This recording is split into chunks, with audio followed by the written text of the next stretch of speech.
चिड़िया अपने दो बच्चों के साथ रहती थी। उसकी बेटी का नाम सुनहरी था और बेटे का नाम गोलू था। उनका घोंसला टूट गया था। तब उन्होंने आपस में सलाह किया नया घोंसला बनाने का।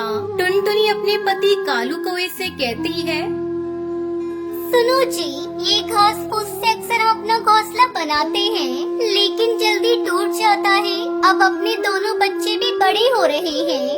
दोनों दिन भर घर में उछल कूद करते रहते हैं। मैं सोच रही हूँ जंगल से चिकनी मिट्टी लाकर उनसे सुंदर मजबूत घर बनाया जाए।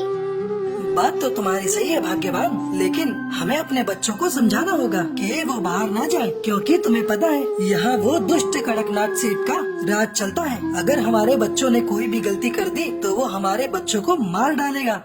तब तक आप लोग हमारे इस वीडियो को लाइक और अगर आपने हमारे चैनल को सब्सक्राइब नहीं किया है तो जल्दी से सब्सक्राइब कर लें और कमेंट सेक्शन में जरूर बताएं कि आपको हमारी ये कहानी कैसी लगी। हाँ जी, मैं बच्चों को अच्छे से समझा दूंगी, वो कोई गलती नहीं करेंगे। चलो फिर आज से ही जंगल से चिकनी मिट्टी इकट्ठा करना शुरू कर देते हैं। ऐसा कहकर दोनों पति पत्नी जंगल जाने लगते हैं। तभी उनकी बेटी सुनहरी भी उनके साथ जाने की जिद करती है। बापू, मैं भी चलूंगी आपके साथ, मुझे भी अपने साथ ले चलो। बेटा जिद नहीं करते तो कहाँ जाएगी, हमें जाने दे। तो घर पर रहकर गोलू की देखभाल करना और उसे छोड़कर कहीं इधर उधर मत जाना। हम दोनों अभी आते हैं। टुनटुनी चिड़िया कालू कौवा मिट्टी लेने के लिए जंगल चले जाते हैं और सुनहरी चिड़िया घर पर अपने भाई के साथ खेलने लगती है। धीरे धीरे शाम हो जाती है और गोलू जोर जोर से रोने लगता है। सुनहरी दीदी, मुझे भूख लगी है, खाने को दे दो ना, मेरे पेट में दर्द हो रहा है।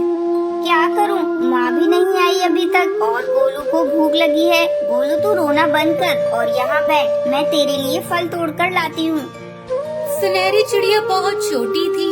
वो अपने माँ बाप की कई बातों को भूल जाती है और फल तोड़ने के लिए हिमालय के जंगल चली जाती है। अरे आसपास तो एक भी फल के पेड़ नहीं है, मुझे थोड़ी दूर जाना पड़ेगा।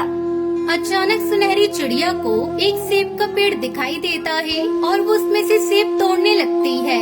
तभी कड़कनाथ सेठ देख लेता है और उस पर हमला कर देता है।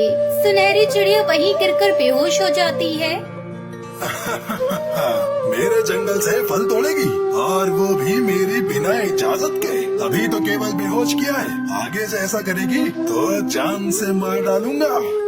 इतना कहकर कड़कनाथ सेठ वहाँ से चला जाता है। वहीं गोलू सुनहरी को ढूंढता हुआ उसी सेब के पेड़ के पास आ जाता है और कड़कनाथ सेठ की बातों को सुन लेता है और गोलू चिड़ा जल्दी से उड़कर टुनटुनी चिड़िया कालू कौवे के पास पहुँचता है। माँ, पिताजी, जल्दी चले, उस दुष्ट सेठ ने हमारी सुनहरी पर हमला कर दिया। वो सेब के पेड़ के पास खून से लिपटी बेहोश पड़ी है। इतना सुनते ही टुनटुनी उसका पति भागकर उस पेड़ के पास आते हैं। जल्दी करो जी, हम सुनहरी को पास वाली डॉक्टर बुलबुल के पास लेकर चलते हैं। दोनों पति पत्नी सुनहरी को डॉक्टर बुलबुल के पास लेकर जाते हैं। इसकी हालत तो बहुत गंभीर है। आप सबको पता है ना, जंगल में बच्चों के लिए कितना खतरा होता है, फिर भी आप लोग अपने बच्चों को अकेला छोड़ देते हो। डॉक्टर बुलबुल, मेरी सुनहरी को बचा लीजिए, मैं आपके आगे हाथ जोड़ती हूँ। हम आगे से कभी अपने बच्चों को अकेला नहीं छोड़ेंगे। डॉक्टर बुलबुल के इलाज के बाद सुनहरी आंखें खोल लेती है। हे भगवान, तेरा लाख लाख धन्यवाद कि आपने मेरी सुनहरी को बचा लिया। अगले दिन टुनटुनी चिड़िया कालू कौवा उस चिकनी मिट्टी से सुंदर और मजबूत घर बनाते हैं। देखो टुनटुनी, अपना मिट्टी का मजबूत घर तैयार हो गया। हाँ, देख रही हूँ। अब हमारे बच्चों का कोई बाल भी बांका नहीं कर सकता। और ऐसे ही कई दिन गुजर जाते हैं। एक दिन जंगल में तेज बारिश और तूफान आता है। इस तूफान में जंगल के सेठ कड़कनाथ की हवेली टूट जाती है और जंगल के सभी पक्षी उस तेज तूफान में अपनी जान और मकान खो देते हैं, सिवाय टुनटुनी चिड़िया के। सेठ जी, इस तेज तूफान में सभी पक्षी बेघर हो गए, सिवाय टुनटुनी चिड़िया के। उसका घर क्यों नहीं टूटा? सेठ जी, टुनटुनी और कालू ने चिकनी मिट्टी से अपना घर बनाया था। अच्छा, तो ये बात है। चलो अभी उसके घर।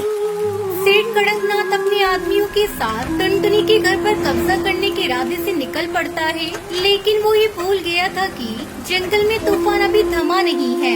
सेठ जैसे ही टुनटुनी की मिट्टी के घर के पास पहुंचता है, तभी तेज तूफान वहां आता है और सेठ और उसके आदमियों को अपने साथ उड़ा ले जाता है। टुनटुनी और कालू ये सब अपनी आंखों से देख रहे थे। हे भगवान, तेरा लाख लाख शुक्र है, आज तूने हमें बचा लिया, वरना मैं कहाँ अपने बच्चों को इस तेज तूफान में लेकर कहाँ कहाँ भटकती। और इस तरह जंगल के सभी पक्षी उस दुष्ट सेठ कड़कनाथ से आजाद हो जाते हैं और फिर दोनों पति पत्नी अपने बच्चों के साथ उस मिट्टी के घर में खुशी खुशी रहने लगते हैं। सुंदरवन के जंगल में बंटी कबूतर अपनी पत्नी टुनटुनी चिड़िया के साथ रहता था। दोनों पति पत्नी दही बेचा करते थे। उनके घर में एक प्यारी सी गाय थी जिसका नाम गायू था। अजी सुनते हो, दुकान से आते समय गायों के लिए हरी हरी घास लेते आना। मेरी गाय को हरी हरी घास बहुत पसंद है। ठीक है भाग्यवान, लेता आऊंगा। बंटी कबूतर शाम को दही बेचने चला जाता है। तब तक आप लोग कमेंट पे बताएं 30 डिवाइडेड बाय 6 कितने होते हैं। दही ले लो, दही स्वादिष्ट और मीठी दही, एक बार खाओगे तो बार बार खाओगे। ले लो मीठी स्वादिष्ट दही, खा लो मीठी और स्वादिष्ट दही। अरे ओ दही वाले भैया, मुझे 1 किलो दही देना। अभी देता हूँ बहन जी। बंटी भैया, तुम्हारी दही खाए बिना भोजन तो हजम होता ही नहीं, ये मीठी तो है ना? हाँ बहन, अगर मेरी दही मीठी ना हो तो पैसे नहीं लूंगा। इस तरह 2-3 घंटों में ही बंटी की सारी दही बिक जाती थी। ये सब उसका पड़ोसी कालू कौवा देखा करता था। वो उससे बहुत जलता था। अरे सुंदरी, दही का व्यापार तो हम लोग भी करते हैं, पर ये बंटी के दही में ऐसा क्या खास होता है जो सारे ग्राहक इसी से दही खरीदना पसंद करते हैं? अजी, तुम दूसरों की तरक्की देख देख कर क्यों अपना खून जलाते रहते हो? रंग तो तुम्हारा पहले से ही काला है और जलने की वजह से और काला पड़ गया है। अपने काम पर ध्यान दो, जिसकी किस्मत में जितना होता है वही मिलता है। चल भाग यहाँ से, बड़ी आई मुझे भाषण देने वाली। जाकर अपना काम कर और मुझे अपना काम करने दे। सुंदरी कौवी वहाँ से चली जाती है। उसके जाने के बाद कालू कौवा सोचने लगता है कैसे इसके व्यापार को बंद कराया जाए। अगले दिन जब टुनटुनी अपने गाय का दूध निकालने जाती है तो गायू गाय बेसुध पड़ी थी। गायू, अरे ओ गायू, क्या हुआ तुझे? तो इस तरह बेसुध क्यों पड़ी है? सुनहरी के बापू, जल्दी आओ, देखो ना अपनी गायू को क्या हो गया है, ये कुछ बोल ही नहीं रही है। तभी दौड़ा दौड़ा बंटी कबूतर वहाँ आता है और गायू को देखकर टुनटुनी से कहता है, टुनटुनी, अब हमारी गाय कभी नहीं बोलेगी, इसे किसी पापी ने जहर दे दिया है।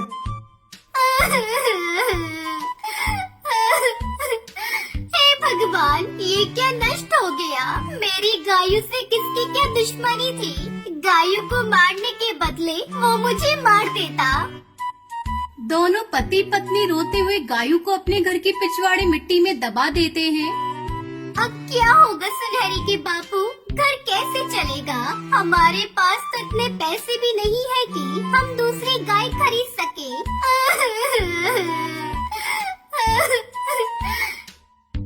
उठो टुनटुनी, उठो, चलो घर चलो। अब सब ऊपर वाले के हाथ में ही है, वही हम लोगों को रास्ता दिखाएगा। पूरा दिन दोनों पति पत्नी रोते रहते हैं। अगले दिन सुबह टुनटुनी गायू के पास जाती है तो उसके आश्चर्य का ठिकाना नहीं रहता। वहाँ पर एक पेड़ उग चुका था और उस पर दही की बहुत सारी मटकियाँ लटक रही थी। तभी उस पेड़ से आवाज आती है, बरसों तक तुमने मेरी सेवा की है, मैं तुम्हें दुखी नहीं देख सकती। अब तुम कितनी भी मर्जी दही बेच सकती हो। ये सब देखकर टुनटुनी चिड़िया बहुत खुश होती है। इस तरह टुनटुनी चिड़िया दही का व्यापार करके खुशी खुशी रहने लगी। बहुत समय पहले एक जंगल में टुनटुनी चिड़िया अपने पति बंटी कबूतर के साथ रहती थी। टुनटुनी का कोई बच्चा नहीं था, इस वजह से वो बहुत दुखी रहती थी। एक दिन वो अपने पति से कहती है, अजी सुनते हो जी, कल जब मैं नदी पर पानी पीने गई थी तब मुझे मिट्टू तोता मिला था। उसने मुझे बताया कि शहर के अनाथालय में बच्चा आया है, क्या मैं उसे गोद ले लूं? ये तो बहुत अच्छी बात है टुनटुनी। अगर हम वो बच्चा गोद ले लेंगे तो हमारे घर में भी खुशियाँ आ जाएंगी। हमारे घर में किसी चीज की कोई कमी नहीं, बस कमी है तो बस एक बच्चे की। अब वो भी पूरी हो जाएगी। तुम आज ही मिट्टू के साथ जाकर बच्चे को लेकर आओ। ठीक है जी, मैं अभी जाती हूँ। तुम घर का ध्यान रखना, मैं शहर जाकर बच्चे को लेकर आती हूँ। तब तक आप लोग कमेंट में बताएं 10 into 10 कितने होते हैं। ऐसा कहकर टुनटुनी मिट्टू के पास जाने लगी। तभी रास्ते में उसे सुंदरी कौवी मिलती है। अरे और बहन, इतनी जल्दी में कहाँ जा रही हो? कोई खास काम है क्या? हाँ सुंदरी बहन, बात तो कहाँ से, मैं मिट्टू तोता के पास जा रही हूँ क्योंकि मैं आज उनके साथ जाकर शहर के अनाथालय से एक बच्चा गोद लेने वाली हूँ। अरे टुनटुनी, ये तो वही बात हो गई, गोद में बच्चा और शहर में ढिंढोरा।